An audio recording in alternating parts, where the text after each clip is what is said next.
종합제TV 시청자 여러분 안녕하십니까. 10월 7일 밤 11시입니다. 군대든 정부든 그 조직의 수준을 보려면은 정보 수집 분석 능력을 확인하면은 단번에 알 수가 있습니다.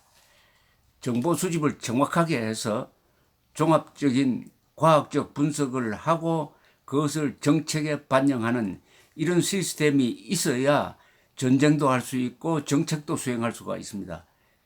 정보가 엉터리면은 아무리 막강한 전력을 가지고 있어도 엉뚱한 대로 대포를 쏘고 폭격을 하고 해서 결국 자멸하고 맙니다. 이 정보가 결정적입니다. 그런데 문재인 정권의 정보 판단 능력은 이것은 좀 심하게 말하면은 초등학교 수준도 안 됩니다. 심지어 문재인 대통령이 후쿠시마 원전 사고로 단 한 사람도 죽지 않았는데 1,300명이 죽었다고 하면서 그걸 근거로 해가지고 탈원전 선언을 할 정도니까 이건 뭐 더 말할 필요도 없습니다. 1 더하기 1이 4라고 주장하는 사람들입니다. 더구나 이게 대북 정책에서 여러 번 확인이 되었습니다. 김정은은 한 번도 핵을 폐기하겠다는 말을 한 적이 없는데 문재인이 자기가 마음대로 지어내가지고 김정은이가 핵을 폐기할 전략적 결단을 내렸다고 거짓말을 하면서 그게 맞춰가지고 정책을 펴다가 지금 대한민국은 완전히 재래식 군사력까지 허약해지고 북한은 계속 1년에 10개 이상의 핵폭탄을 만들고 있습니다. 이게 정보 판단 능력의 마비가 빚은 참사죠. 이게 국민들을 위기에 위험에 빠뜨렸습니다. 그런데 지난 7월 28일 하노이에서 김정은 트럼프 회담이 열릴 때 그때 청와대는 아주 부풀어 있었습니다. 텔레비전을 켜놓고 여기서 극적 발표가 나오기만 하면은 3월 1일 대통령 경축사에서 한반도에 대한 새로운 구상을 내놓으려고 딱 작심하고 있었는데 어떻게 됐습니까? 결렬되었습니다. 그 직전까지도 뭔가 합의가 이루어진다고 기대하고 있었습니다. 그런데 이번에도 똑같은 일이 일어났습니다. 지난 5일 스톡홀름에서 미국과 북한의 실무협상이 있었습니다. 실무협상이 있었어요. 지난 6월 30일 김정은과 트럼프가 판문점에서 만나가지고 실무협상을 재개하기로 약속을 해가지고 질질 끌다가 10월 5일 스톡홀름 스웨덴을 주제로 미북 실무협상이 있었는데 요걸 가지고 문재인 정권은 무슨 정보인지 여기서 돌파구가 나올 것이다. 그래 여기서 우리도 끼어들자는 식으로 문재인 대통령이 미국으로 가서 트럼프와 회담을 하면서 무슨 이야기를 나눴는지 모르지만은 한국도 미북 관계 개선에 한 몫을 하겠다. 그걸 국내 정치적 상황으로 끌어들여가지고 11월에 부산에 열리는 아세안 정상회담에 김정은이를 초청해서 내년 총선까지 밀고 나가겠다 하는 이런 전략을 가지고 움직였습니다. 그러면서 계속 청와대가 아주 장밋빛 그림을 그렸어요.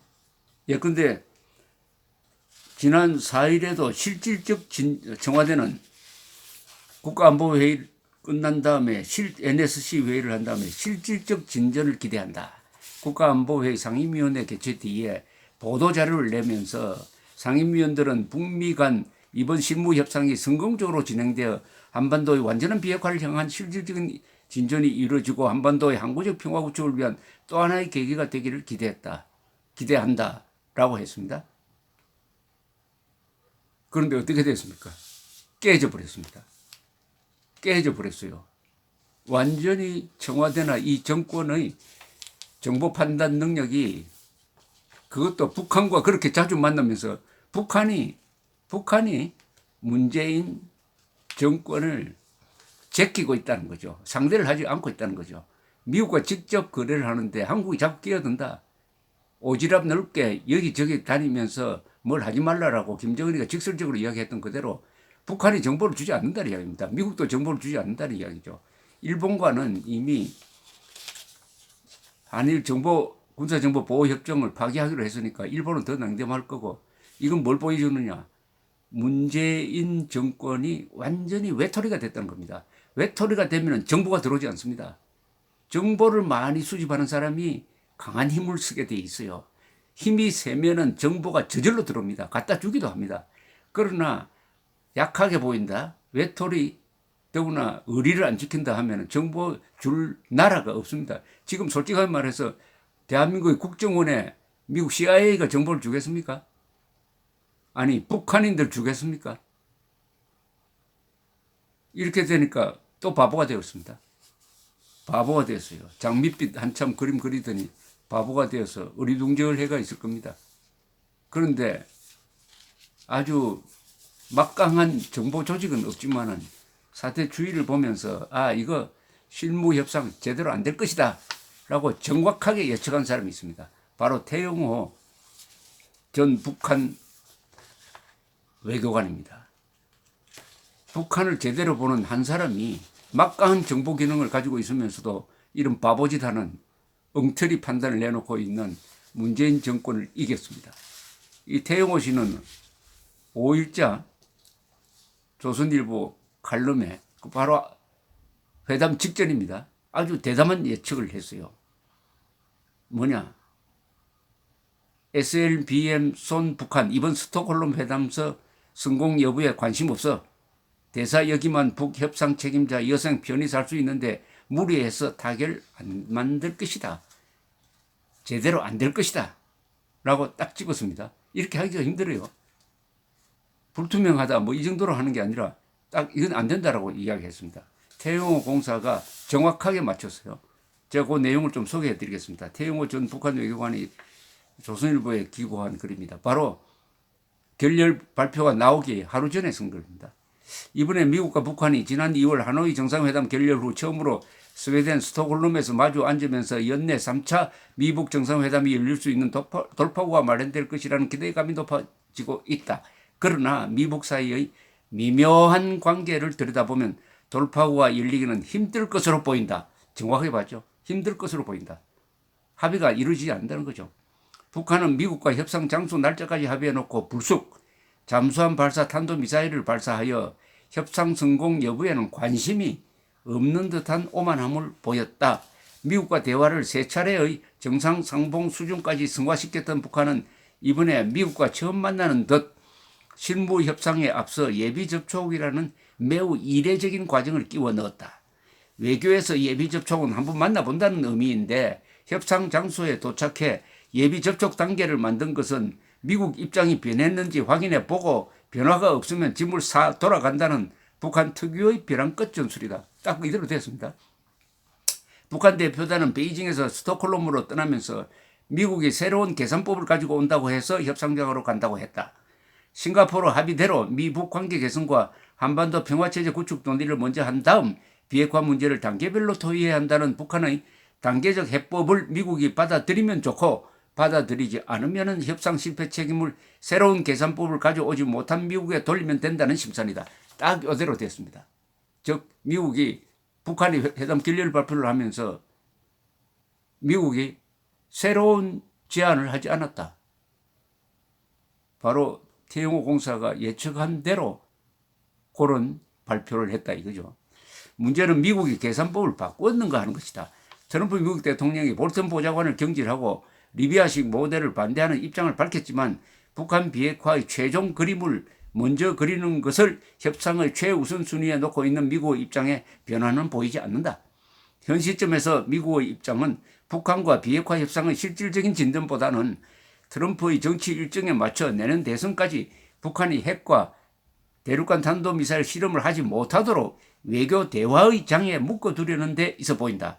북한도 미국의 이러한 속내를 모를 리 없다. 그럼에도 북한이 스톡홀름으로 간 것은 북한 나름대로의 속셈이 있을 것이다. 지금 김정은의 동선을 보면 연내 미북 정상회담 별로 의욕이 없어 보인다.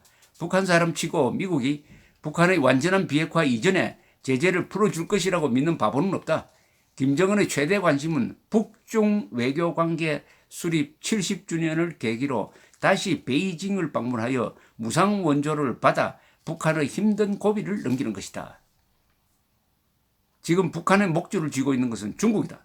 북한이 실무 협상에 응한 것은 미국과 협상하는 흉내라도 내야 김정은의 베이징 입성을 승인할 수 있다는 중국의 압력을 완화시키려는 목적인 것으로 보인다. 지난 9월 중국 왕이 외교부장은 평양을 방문해 미국과 비핵화 협상에 나서라고 권고했다가 김정은을 만나지 못하고 귀국하는 수모를 당했다. 며칠 전 왕이는 유엔 총회에서 미북 사이의 비핵화 협상 재개를 독촉하면서 협상의 진전을 위해 대북 제재를 재고해야 한다고 주장했다. 김정은으로서는 미국과 협상해 보라는 시진핑의 요구를 한 번도 들어주지도 않고 미국이 계산법을 바꾸지 않아 협상이 이루어지지 않고 있다고 강변하면서 경제 원조를 달라고 할 수는 없다. 그러니까 중국은 어쨌든 대화 국면이 중요하니까 김정은 들어 미국과 대화를 하라. 그러니까 김정은은 할 수 없이 중국의 체면을 살려주기 위해서 이번에 대화에 나왔다. 진짜는 뭐냐? 중국으로부터 원조를 받아가지고 지금 제재 국면을 돌파하는 것이다. 중국에게 뭘 얻기 위해서 이번에 미국과 대화하는 척했다는 이야기죠. 필자에게는 지금까지 미국과의 협상에 미온적인 자세를 보이던 북한이 갑자기 협상 장소와 시간까지 먼저 공개하면서 선수를 치고 있는 것은 미국과의 협상 절박감보다는 김정은의 베이징 방문을 용이하게 하기 위한 디딤돌을 빨리 마련하려는 절박감으로 보인다.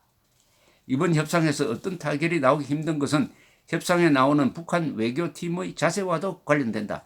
이번 북한 외교성 협상팀은 지난번 하노이 회담 결렬 후 대표였던 김혁철이 경질되고 김계관 외무성 1부상이 고문으로 내려앉는 과정을 다 목격한 인물들이다. 김정은은 지난 4월 시정연설에서 미국이 새로운 계산법을 가지고 나올 때만이 3차 정상회담에 나가며 북한의 입장이 담겨진 문건에만 사인하겠다고 했다.